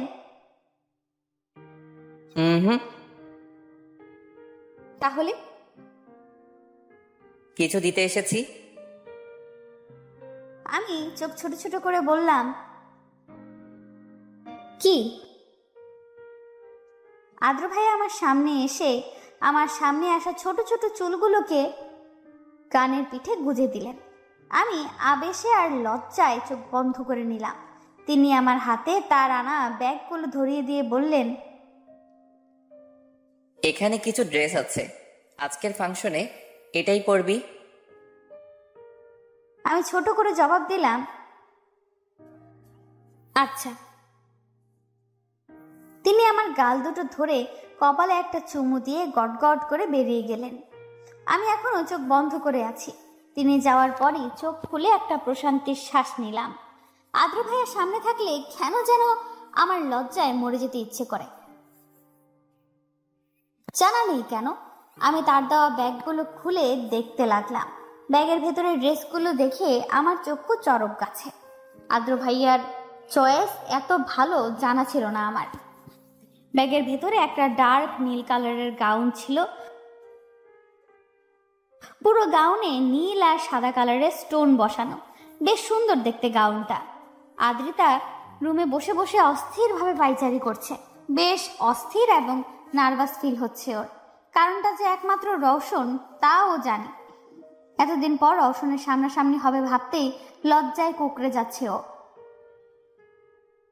আদ্রিতা আর রওশনের বিয়ে পারিবারিকভাবে ঠিক হলেও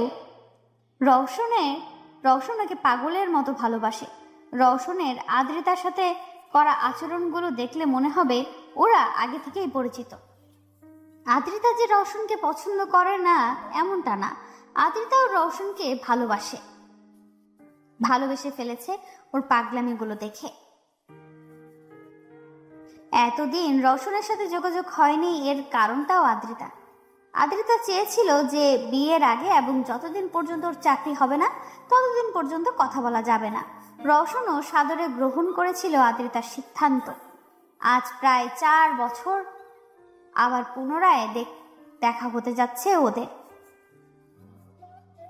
সন্ধ্যায় আমি রেডি হয়ে নিচে নামতেই আদ্র ভাইয়াকে দেখে কিছুটা তাসকি খেলাম, কারণ আদ্র ভাইয়ার ড্রেস আর আমার ড্রেসের কালার একদম ম্যাচ, আর স্পেশালি আদ্র ভাইয়াকে বেশ হ্যান্ডসাম লাগছে। মায়েরাকে দেখে আদ্র ভাইয়া হা করে ওর দিকে তাকিয়ে আছে। তখনই পেছন থেকে ওর ফ্রেন্ড রাহুল ওকে ধাক্কা দিয়ে বলে, এইভাবে দেখিস না, ভাবির নজর লেগে যাবে। বলেই বাকি সব সহ ওরা হেসে দেয়। আদ্র রাহুলের দিকে চোখ গরম করে তাকায়। এদিকে মায়েরার দিকে একজন লোভাতুর দৃষ্টি নিক্ষেপ করে তাকিয়ে আছে, কিন্তু মায়েরা সেই লোকটিকে লক্ষ্য করেনি। লোকটি শয়তানি হাসি দিয়ে বলে, আজ রাতে একে আমার চাই। আমি আদ্র ভাইয়ের থেকে চোখ সরিয়ে স্টেজে আদ্রিতা আপুর দিকে গেলাম।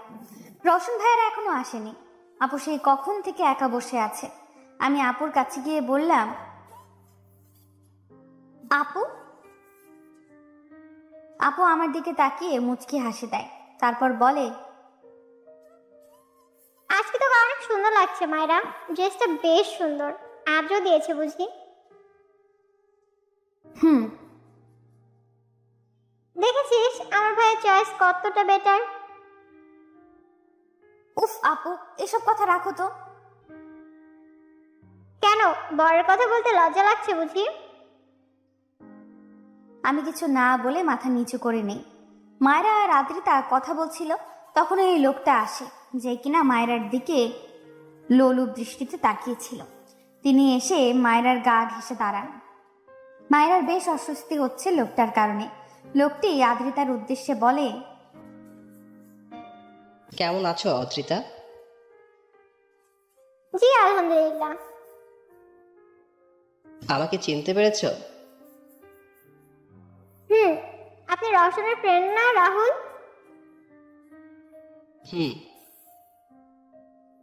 লোকটি আপুর সাথে কথা বলার পর আমার দিকে বাজে দৃষ্টিতে তাকায়, কিন্তু আমি কিছু বলতেও পারছি না রওশন ভাইয়ের বন্ধু বলে। লোকটি আদ্রিতা আপুকে জিজ্ঞেস করে, তাই সুন্দরীটাকে? আদ্রিতা আপু হেসে উত্তর দেয়, আমার চাচাতো বোন। ওনারা দুজন কথা বলছিল, তখনই আদ্র ভাইয়ার আগমন ঘটে। আমি মনে মনে প্রশান্তির শ্বাস ফেলি। আদ্র ভাইয়ার যে দেখা মাত্রই রাহুল নামে লোকটা বলে, তুমি আদ্র না? আদ্র ভাইয়ার না চাইতেও মুখে হাসির রেখা ফুটিয়ে বলে, জি। কেমন আছো? এই তো, আপনি? ভালো। আচ্ছা, আপনারা কথা বলুন, আমার মায়েরার সাথে একটু কাজ আছে। কথা শেষ না করা মাত্রই তিনি আমার হাত টেনে রাহুলের কাছে থেকে সরিয়ে নেয়। আদ্র ভাইয়া আমাকে বাসার ছাদে এনে দেয়ালে চেপে ধরে জিজ্ঞেস করে, তুই ওই লোকটার গা ঘেঁষে কেন দাঁড়িয়েছিলি? আমি কাঁপা কাঁপা কণ্ঠে বলি, আমি কই দাঁড়ালাম, তিনি তো এসে আমার গা ঘেঁষে দাঁড়িয়ে আমাকে কেমন বাজে দৃষ্টিতে দেখছিলেন। কি? আজকে তো ওই লোকটাকে মেরেই ফেলবো।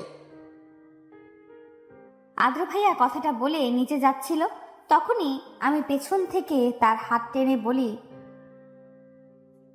আপুর এঙ্গেজমেন্টে কোনো সিনক্রেট করবেন না প্লিজ।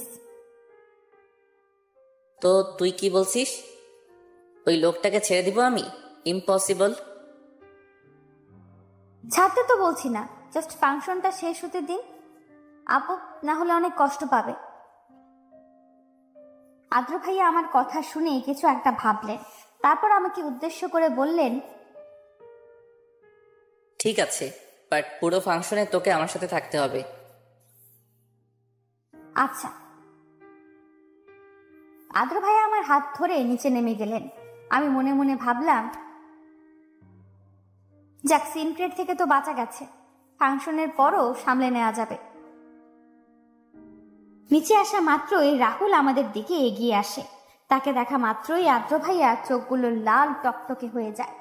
আমার ভয় হচ্ছে, যদি আদ্র ভাইয়া তার রাগ কন্ট্রোল করতে না পারে তখন কি হবে।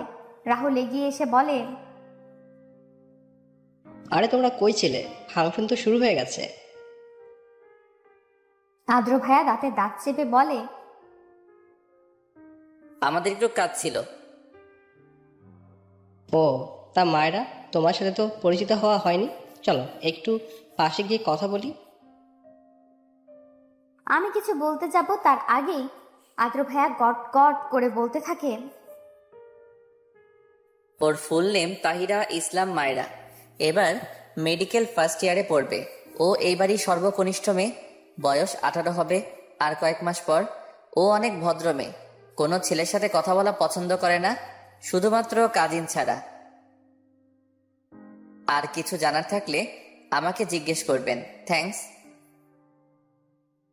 আদ্র ভাইয়ের কথাগুলো বলে আমার হাত ধরে সামনে নিয়ে যায়। আমি পিছে তাকিয়ে দেখি রাহুল আমাদের দিকে ভ্যাবাচাকা খেয়ে তাকিয়ে আছে। আমার বেশ হাসি পেল, তাই ফিক করে হেসে দিলাম। আমাকে হাসতে দেখে আদ্র ভাইয়া ব্রু কুচকে জিজ্ঞাসা করলেন, হাসছিস কেন? নি। আমি আর আদ্র ভাইয়া স্টেজে গিয়ে দেখি রওশন ভাইয়া আর আদ্রিতা আপু কথা বলছে। আমাদের দেখা মাত্রই রওশন ভাইয়া মুচকি হেসে দেয়, তারপর বলে, কেমন আছেন আপনার লাভ বার্ডস?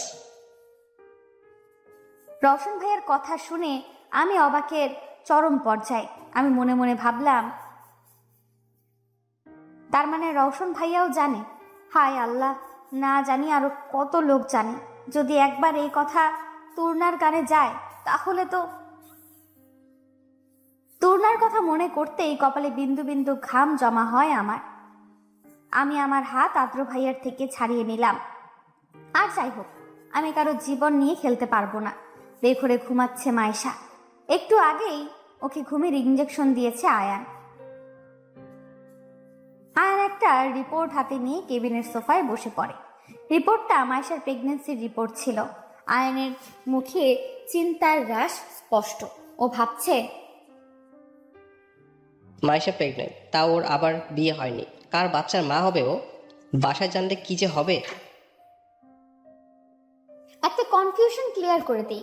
আয়ান মাইশাকে পছন্দ করে না, ও শুধু ওকে বোনের নজরেই দেখে। ছাদে ওই কথাটা ও অন্য কাউকে উদ্দেশ্য করে বলেছে। আয়ানের ভাবনার মাঝেই মাইশা ঘুমের মধ্যে কেমন যেন অদ্ভুত আচরণ করতে থাকে। বারবার কারোর নাম নিয়ে বিড়বিড় করতে থাকে ও। আয়ান মাইশার মুখের কাছে কান নিয়ে শোনার চেষ্টা করে ও কি বলছে। মাইশা বলে, মেঘ মেঘ আমাকে ধোকা দেয়নি, ও আমাকে ভালোবাসে, আমাকে ভালোবাসে ও। আয়ান ভাবে, তাহলে মাইশার বাচ্চাটার বাবার নাম কি মেঘ? আদ্রিতা আপুর পাশে মন মরা হয়ে বসেছিলাম। কেন যেন কিছুই ভালো লাগছে না। আদ্র ভাইয়া আমার না কথাটা মনে পড়তেই বুকে কেমন যেন মোচড় দিয়ে উঠছে। কিন্তু কেন? আমি তো আর আদ্র ভাইয়াকে ভালোবাসি না। আমি এসব কথা ভাবছিলাম, তখনই আম্মু এসে বলে, মায়েরা, তোর রুমে আমার ফোনটা রেখে এসেছি মনে হয়, একটু এনে দে না মা। আচ্ছা যাচ্ছি। ওপরে যাওয়ার আগে আদ্র ভাইয়ার দিকে তাকিয়ে দেখলাম তিনি তার বন্ধুদের সাথে কথা বলায় ব্যস্ত। কেন যেন তাকে ডিস্টার্ব করতে ইচ্ছে করলো না, কারণ তিনি কখনো এমন ফ্রি টাইম পান না। আমি একা একাই ওপরে গেলাম। মায়েরা যখন উপরে যাচ্ছিল তখন সেটা দেখে শয়তানি হাসি দেয় রাহুল।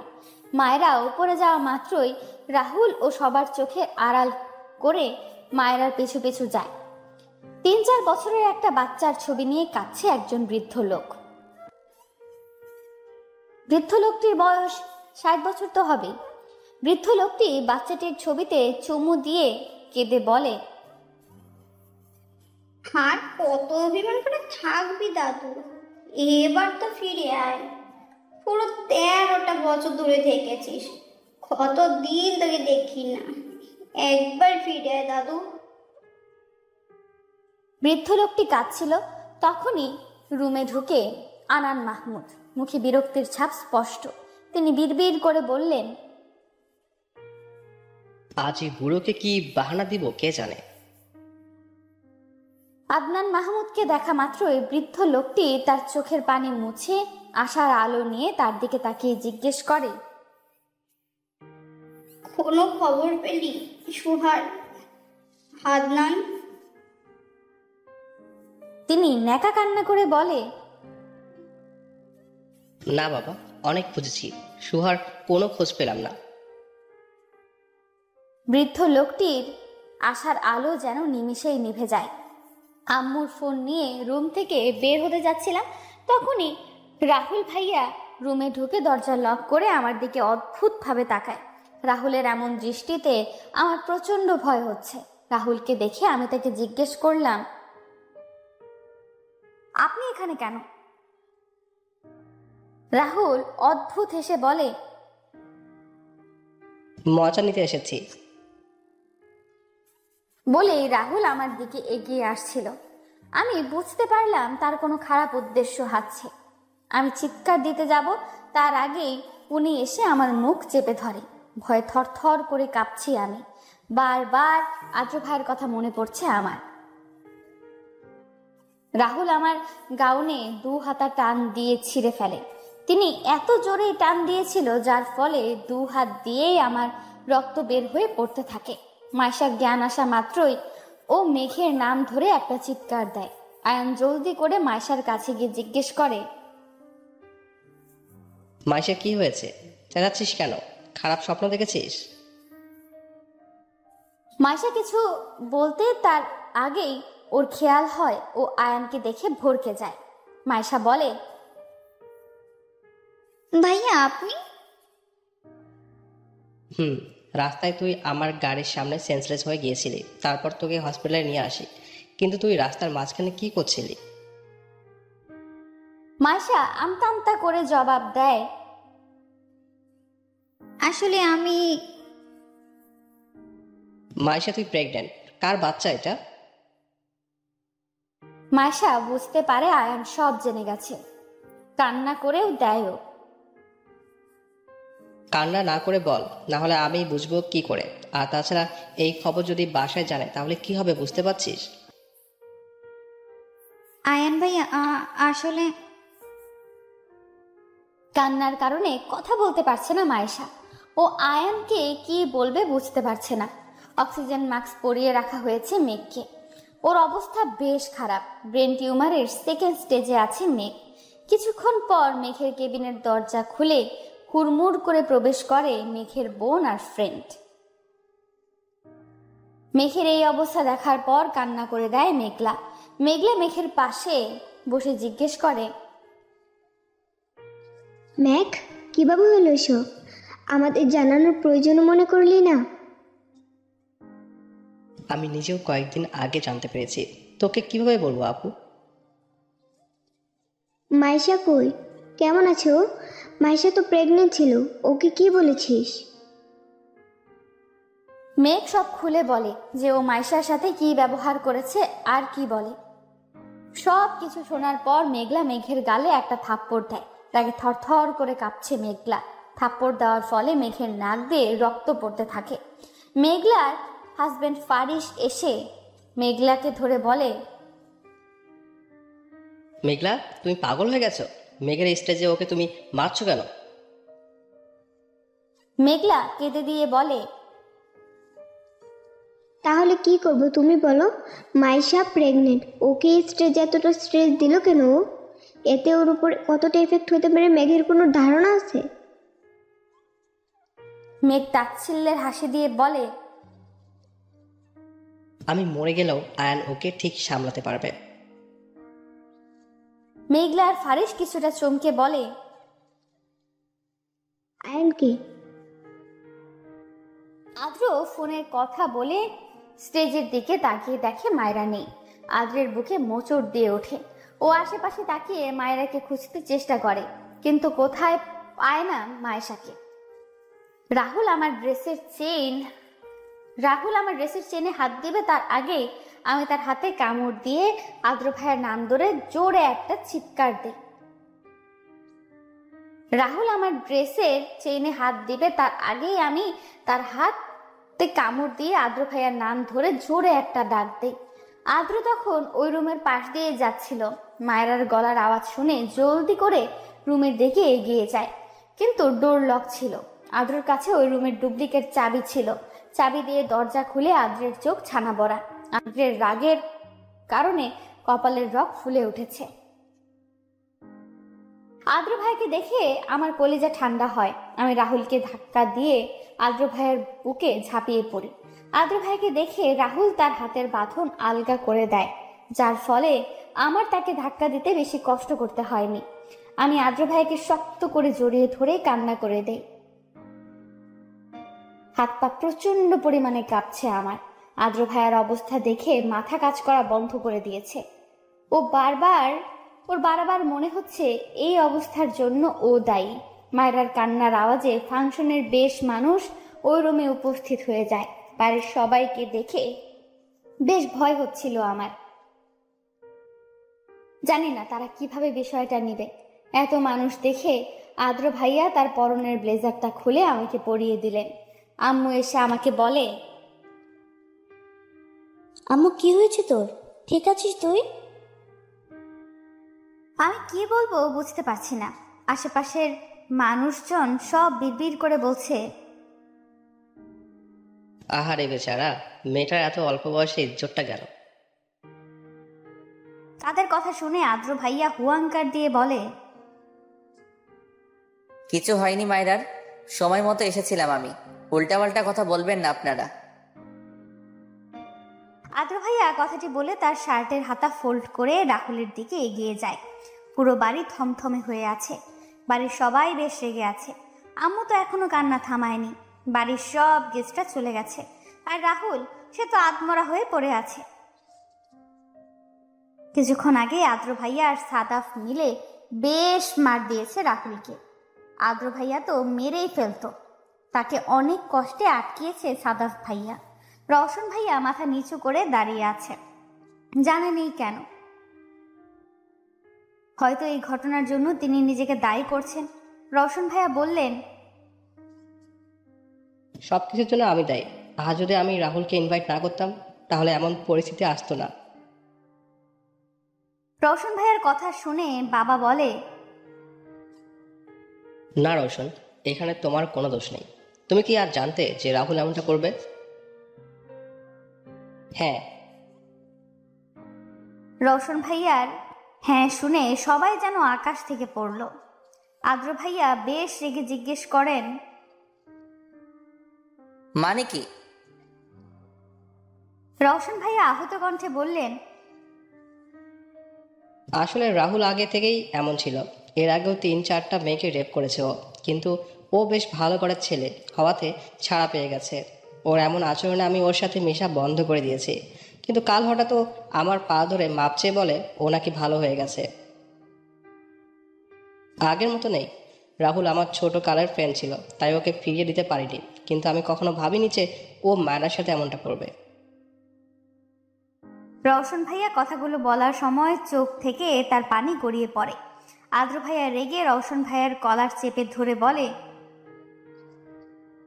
আপনার আর একটু খেয়াল রাখা উচিত ছিল। জানেন আজকে মায়েরার সাথে কি হতে পারতো? আদ্র ভাইয়ার এমন আচরণে সবাই কিছুটা অবাক হলেও আমি স্বাভাবিকভাবেই তার দিকে তাকিয়ে আছি। বড় আব্বু রেগে আদ্র ভাইয়াকে ধমক দেন। তিনি বলেন, আদ্র, কি করছো? এখানে রওশনের কোনো দোষ নেই। সব সমস্যার মূল রাহুল, আর ওর ব্যবস্থা আমি। বড় আব্বুর কথা শেষ করতে না দিয়েই আদ্র ভাইয়া বলে, খবরদার, রাহুলের যা করার আমি করব, কেউ ওকে টাচ করবে না। আদ্র ভাইয়ার এমন রাগ মিশ্রিত কণ্ঠ শুনে বাড়ির সবাই কিছুটা ভয় পেল, কারণ তারা জানে আদ্র ভাইয়ার রাগ চরম পর্যায়ে গেলে কি হয়। বড় আব্বু বললেন, আচ্ছা, তোমার যা করার করো, আমরা কেউ কিছু বলবো না। আদ্র ভাইয়া তার গার্ডদের ডেকে বললেন, একে নিয়ে যাও।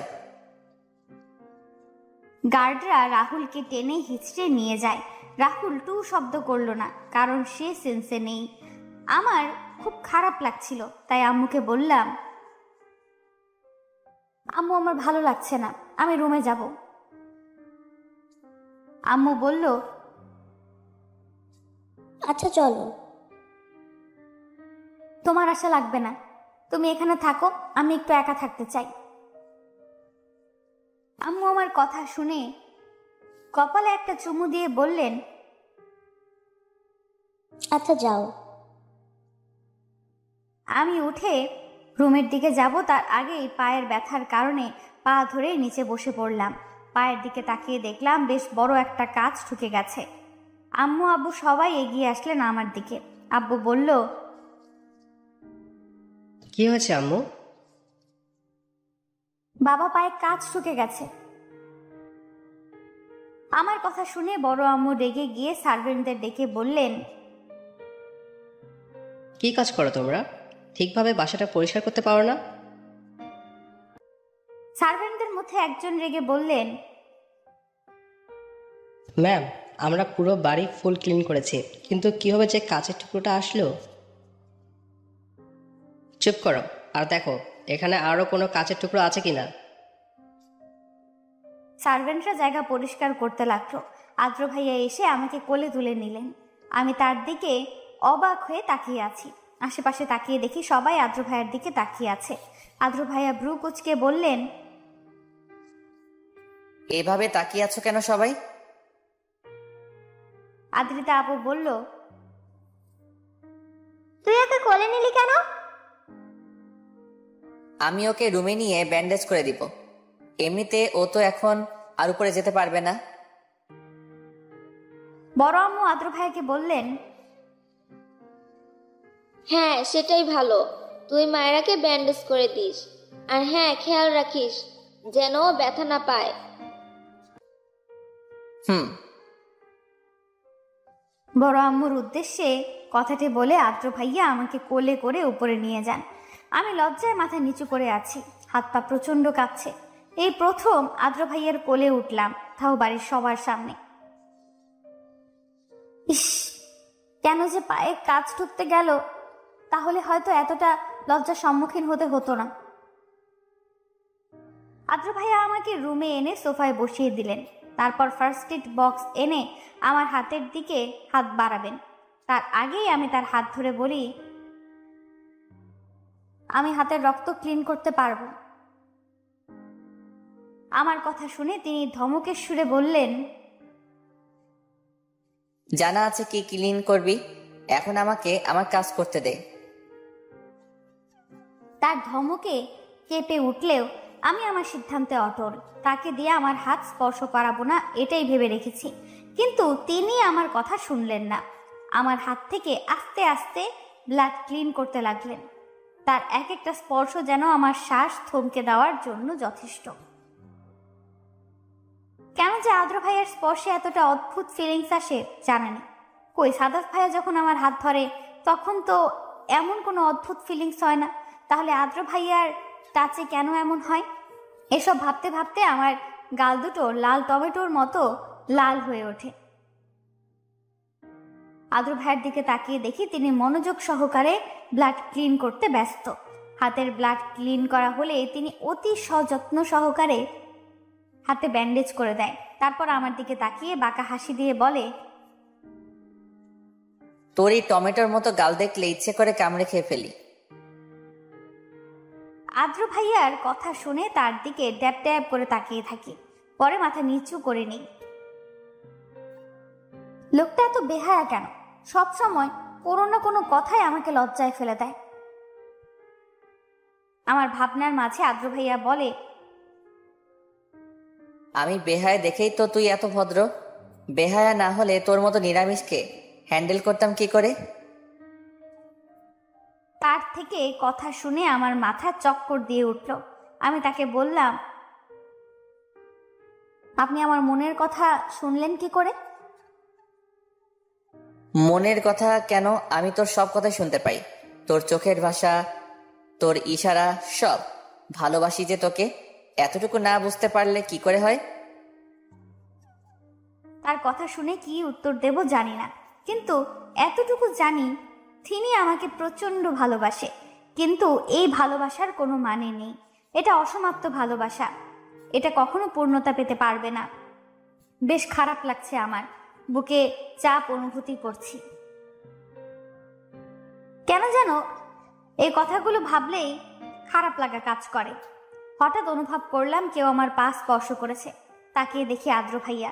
জলদি করে পা সরিয়ে নিলাম আমি। আমার পা সরানোর কারণে তিনি বিরক্ত হয়ে বললেন, কি হয়েছে, পা সরালি কেন? আপনি আমার পা টাচ করছেন কেন? পা না টাচ করলে ওষুধ কি মুখ দিয়ে লাগাবো? তার এমন রাগ মিশ্রিত কণ্ঠে কিছুটা অবাক হলাম। আমি তাকে বললাম, আপনি তো আমার বড়, তাহলে কিভাবে?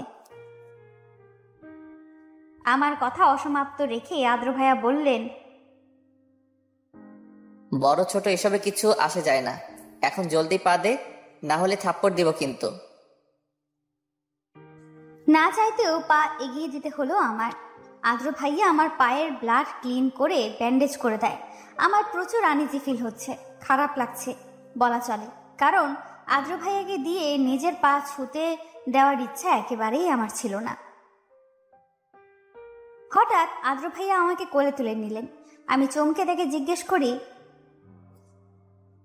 আবার কোলে তুলছেন কেন? তিনি আমাকে কিছু না বলে বাহিরে নিয়ে যেতে থাকে। আমি তাকে বারবার জিজ্ঞেস করছি কই নিয়ে যাচ্ছেন, কিন্তু তিনি কোনো উত্তর দিলেন না। নিচে এসে আমাদের আবার ভেতরে দেখে আদ্রিতা আপু ব্রু কুচকায়। আপু বলে, আদ্র, ওকে আবার নিচে নিয়ে এসেছিস কেন? রুমে রেস্ট করো। আদ্র ভাইয়া গম্ভীর কণ্ঠে বলে, ওকে হসপিটালে নিয়ে যাচ্ছি। আদ্রিতা আপু অস্থির হয়ে জিজ্ঞেস করে, কেন, মায়ের বেশি খারাপ লাগছে নাকি? হুম, পায়ে কাজ ঢুকেছে, তাই একবার আয়নের থেকে চেক আপ করিয়ে আসি, পরে যদি ইনফেকশন হয়। আদ্রিতা আপু হেসে বলে, আরে গাধা, এতটুকু কাজ ঢোকায় কোনো ইনফেকশন হয় না। তারপরও যদি ভয় থাকে তাহলে যা হসপিটালে নিয়ে। আমি তাদের কথার মাঝে ফোরন কেটে বলি, আরে না আপু, এতটুকু কাজ ঢোকাতে হসপিটালে যাওয়ার কি আছে, আমি ঠিক আছি, ইনফেকশন হবে না। আদ্র ভাইয়া আমাকে ধমক দিয়ে বলে, বেশি বুঝিস তুই? তোকে কথা বলতে বলেছি নাকি? চুপ থাক তুই। আমার জিনিসের কেয়ার আমি নিজেই রাখতে পারি। আদ্র ভাইয়ের কথা শুনে আদ্রিতা আপু মুখ টিপে হাসছে। হলরুমে কেউ নেই, শুধুমাত্র আদ্রিতা আপু ছাড়া। আদ্র ভাইয়ার শেষের কথাটা শুনে আমি প্রচন্ড রকমের অবাক। আদ্র ভাইয়া আমাকে কোলে রেখে গাড়ি স্টার্ট দিলেন। আমি বিরক্ত হয়ে বললাম,